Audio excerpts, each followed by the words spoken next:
یونیسف نړیوالې ادارې ولایتي مسؤل انیوا د موټرسایکلانو د سپارلو مراسمو کې ګډون کړی و. دی وایي لا مې روغتیا ریاست سره د 10.2 موټرسایکلانو دا مرسته به هغه ستونزې رفع کړي چې پخوا د ولسوالیو د روغتیايي مرکزونو د څار او سیمې ته د واکسیناتورانو د رسیدګۍ په تړاو پرتې وي. وایي دا موټرسایکلونه 12 پایه واکسیناتورونه، 2 پایه د عامې روغتیا د نظارت غړو او پاتې نور یې د ولسوالیو د صحت مسؤلینو ته ورکول کیږي.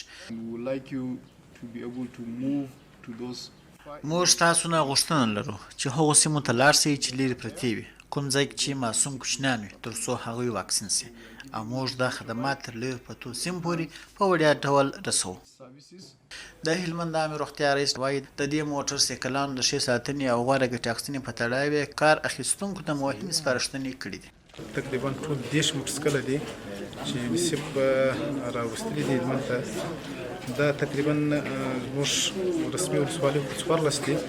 اوس موږ ځینې ولسوالۍ فلحال اضافه کړي دي. تاسې خبر یاست د صحت په برخه کې هم د صحت د ولسوالۍ مسؤلین یا په بل اصطلاح ډیچوګانو ته ورکول کېږي، او دغسې 12 دانې د ECTD او ټریټ واکسیناتورانو ته ورکول کېږي. د ولایت مقام استازي د یونیسف له دې مرستې مننه وکړه او زیاته کړه چې نړیوالې مرستې باید په دې برخه کې لا ډېرې زیاتې شي. دی وایي په روغتیايي برخه کې لا هم ډېرو مرستو ته اړتیا شته.